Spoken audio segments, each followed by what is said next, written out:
प्यारा दोस्तों, ईद उल अज़हा की रात कीअं गुज़ारिजे ऐं उन रात जे अंदरि छा करणु घुरिजे, कहिड़ा अमल कजनि, इबादत कहिड़ी कजे। अक्सर माण्हू इन्हनि ईदनि जी रातिनि खे कीअं गुज़ारींदा आहिनि। असां तव्हां सभिनी जे लाइ अहम मालूमात आहे। अवां दोस्तनि जी ख़िदमत में अर्ज़ु कंदुसि, अचो त शुरूआति कयूं।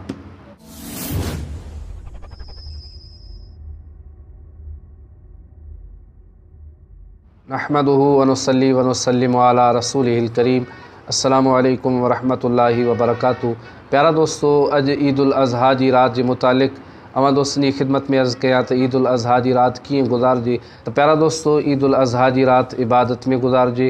अक्सर माण्हू ईदनि जी रातियुनि खे फुज़ूलियात में या बाज़ारनि में या शॉपिंग सेंटरनि ते अजाया चकर लॻाईंदे गुज़ारे छॾींदा आहिनि। हालांकि इन्हनि रातियुनि में इबादत करण ते अजरो सवाब जूं ख़ुशख़बरियूं ऐं बशारतूं आहिनि।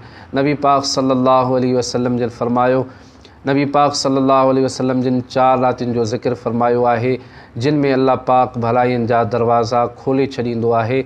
उन्हनि मां हिकु ईद उल अज़हा जी राति आहे ऐं हिकु ॿी रिवायत जे मुताबिक़ त 5 रातियूं अहिड़ियूं आहिनि जिन में का दुआ रद्द नाहे थींदी।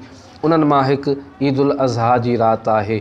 त प्यारा दोस्तों, असां बि कोशिशि कयूं त हिननि रातियुनि खे अल्लाह जी इबादत में ऐं अल्लाह जी हुकुम मुताबिक़ गुज़ारियूं। यकीनन आहिनि ख़ुशनसीब उहे माण्हू आहिनि जेके हिननि रातियुनि खे अल्लाह जी इबादत में गुज़ारींदा आहिनि। उहे रातियूं आहिनि जिन जे अंदरि इबादत कजे ऐं अल्लाह रब्बुल इज़्ज़त जी दरबार में पंहिंजी बख़्शिश मग़फ़िरत जूं दुआऊं घुरिजनि। पंहिंजे अज़ीज़ व अक़ारिब, पंहिंजे वालिदैन जे लाइ, पंहिंजे दोस्तनि जे लाइ, तमामु उम्मत मुस्लिमा जे लाइ दुआऊं घुरिजनि। जेकॾहिं मुश्किलातूं, परेशानियूं या बीमारियूं आहिनि त उन्हनि खां नजात जे लाइ दुआ घुरिजे। यकीनन ही उहे रातियूं आहिनि जिन जे अंदरि दुआ रद्द नाहे थींदी।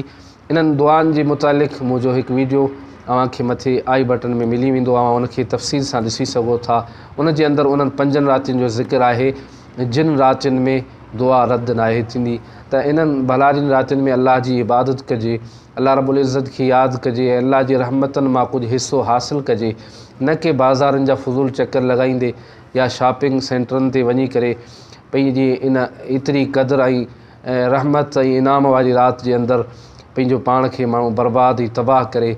इन खां बहितरु इहो आहे त उहा राति वेही करे अल्लाह रब्बुल इज़्ज़त जी इबादत कजे ऐं दुआऊं घुरिजनि त यकीनन इन राति जूं बरकतूं अल्लाह पाक अता फ़रमाईंदो ऐं उन राति जी बरकत सां अल्लाह पाक तमामु दुआऊं क़बूलु फ़रमाईंदो।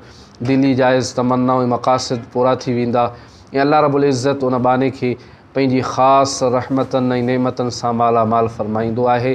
त प्यारा दोस्तों, ही हुई अॼु जी मुख़्तसिर मालूमात जेका मूं अव्हां दोस्तनि जी ख़िदमत में अर्ज़ु कई। वरी नई मालूमात में अव्हां दोस्तनि जी ख़िदमत में हाज़िर थींदुसि। तेसीं ताईं इजाज़त ॾींदा। अल्लाह हाफ़िज़।